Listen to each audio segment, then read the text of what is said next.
Welcome back to another unsolicited and uneducated football analysis by your friend David Valentin. This time to talk about Daryl Dike. As you probably know, Daryl Dike has been sold to West Brom of the Championship, that being the second division of English football, a team that was just relegated from the Premiership, the first division last year, and is looking to get back into the Premiership. And right now they sit in a playoff spot. The Championship has two automatic promotion spots, and then the third is through playoff. So West Brom is looking to get back to the winning side of things, and obviously Daryl Dike is going to provide that. Do I feel sad that he's leaving? Absolutely. Daryl has been a fantastic player, a great human being. I had the opportunity to talk to him when he was originally signed back in 2000. The club had offered opportunity to have season ticket holders go and meet the players at the new training facility. And just as it happened, that week I had traveled to the University of Virginia to work for my company.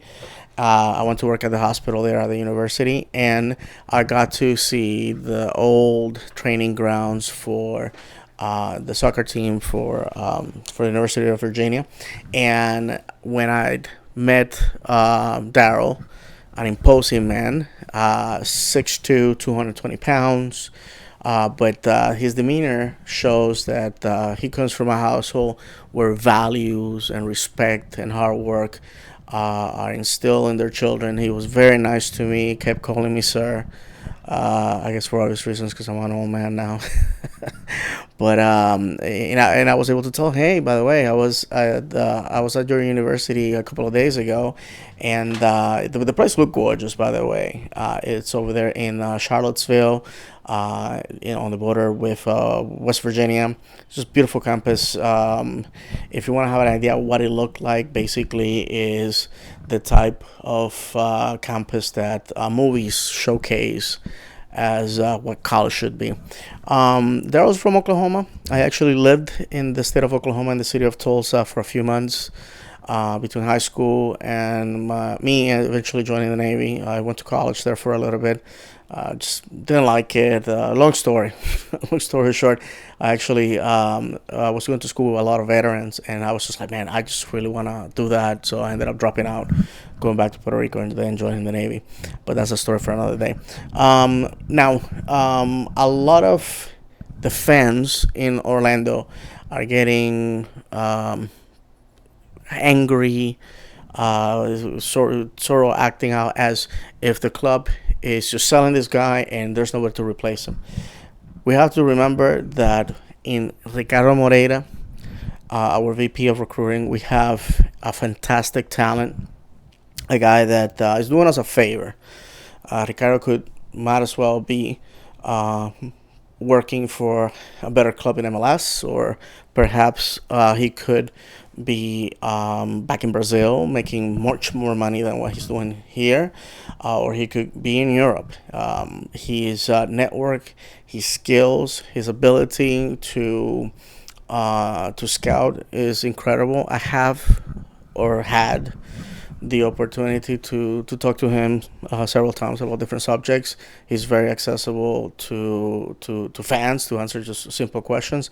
And to be honest with you, he knows what he's doing, and it sort of angers me a little bit that our fans put so little stock on what the club can do. One of the main problems that we had in Orlando City was money. Money was an impediment, and in the past, before Luis Musi and Ricardo came to the club, the decisions that were made were the type of decisions that you will expect from a drunk 18-year-old U.S. Navy sailor with a brand new credit card at a bar overseas. I've been there, Trust me, it does not end well. And we made bad decisions. We paid Kaká $7 million, and nothing against him because he came to a team full of unknowns, and at the end of his career. But we overpaid for a player that sold a ton of shirts and put our name on the map, but that never translated into success on the pitch. And then we brought other players that really did not contribute to get us into the playoffs or to get us wins or to get us silverware. Now, a lot of people look at teams like Atlanta in 2018 and 17, and they're like, oh my God, look at all this. That team was built with cash and cash only. They went and got the best players the money could buy, the best manager the money could buy, and they smashed it, and they got a trophy out of it. Now, the problem with those situations is that you're not building for the future. They have their problems. This is not a Atlanta vlog, so I'm not gonna go deep into that. But we have seen that when rosters are built with cash in mind, your LAFCs, your Atlantas, and your Torontos are gonna happen. Success for a minimal amount of time and then done. We need to be more like a Seattle or like a Portland or like a New York City, who is always looking into the future, into the steady stream of players that come, play a role, we achieve a goal, player sold, we bring somebody in. Players are not meant to last forever, and players come and go. The supporter remains. That's what legendary announcer for Orlando City, Tom Traxler, told me once, and I live by that rule, that we shouldn't get super attached to players when they move on. Daryl is super young, 21 years old. He'll be 22 this summer. He has a lot ahead of him, and I wish him nothing but the best. Fantastic player, human being, left a huge impression on this fan base. Unfortunately, this fan base did not get to enjoy him much. He technically did not play a full season this year, as he had been sent on loan to Barnsley in the championship the year prior. And there's a lot of what ifs had he been here early. The club has been associated, if you follow this vlog, obviously, to a few players in South America. There's this situation with Facundo Torres. We were told that it was done, and then we found out that his club Peñarol backs out.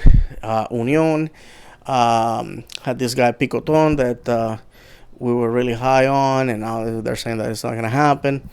Who knows? But I know from good sources that I was told that you can never, in scouting, you can never fall in love with a player. You can never get married to a player, because if it doesn't happen, then where's your plan B?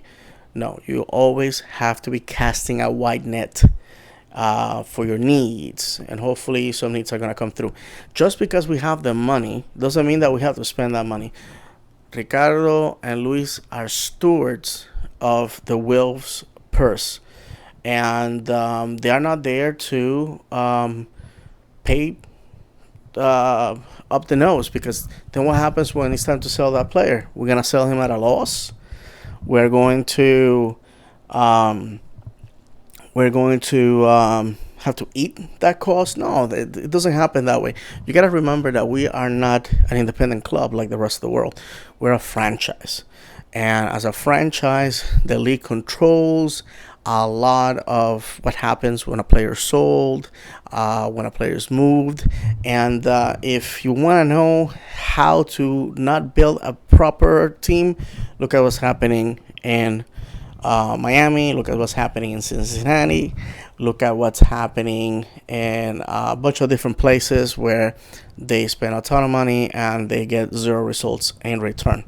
So with that said, I wish Daryl all the best. I think he's going to be a fantastic ambassador to our club overseas. He's always going to be telling people, oh, I had a great time in MLS. I had a great time at Orlando. And a lot of players, when they're going to make a decision of where to go next in their careers, they always talk to their teammates. especially people who had been there before, to find out if it's worth going there or not. And Pedro Galese, our goalkeeper, came here thanks to the experience that Yoshimar Yotun had with us. And, when the opportunity to come here came up, the first thing that Pedro did was call Yoshimar and say, hey, how was it over there? And that, my friends, is critical. So, right now, I'm recording this January 1st. Happy New Year, by the way. Hope that 2022 is a great year for all of us. And the window has opened in most countries. Monday, for sure, the window is going to be open. And we are going to see the fruit of our scouting. Our scouting has been taking place since May of this year.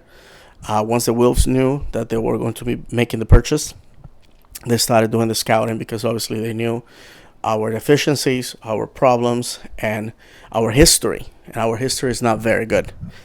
They know that Musi, Moreira, and Pareja were able to do great things with practically zero budget and a squad that was not as talented.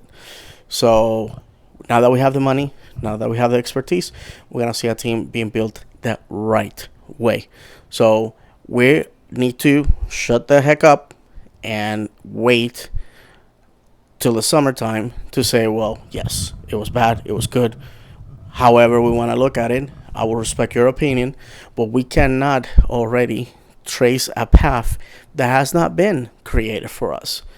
A lot of people here are saying, oh my God, we are going to go into the season with Tesha Kindele as our main striker. Who's telling you that? Who is saying that? Somebody that has $5 billion in the bank that came from nothing, because that's the story of the Will family, did not stumble upon $5 billion. They understand and they know what it needs to happen for this club to be where it needs to be. They have been dismantling the crap that did not work in the past. If you look at what they did with Orlando Pride, with OCB, they are reconstructing this the right way. And these moves needed to happen. Nani was shown the door. People started screaming, oh my God, what are we going to do? Some people are just not going to be happy and they're not going to be pleased. We can hand those people the MLS Cup or the Open Cup this year, and I guarantee you they will complain about the shine. So with that said, my friends, thank you for watching. I will continue doing these vlogs as we go into the preseason, which has started officially today. And hopefully, as time goes on, there's more news, and we can rejoice on new names and new players that will be defend our colors going into the 2022 season, MLS 27th year of existence. So with that said, thank you very much, and as always, vamos Orlando.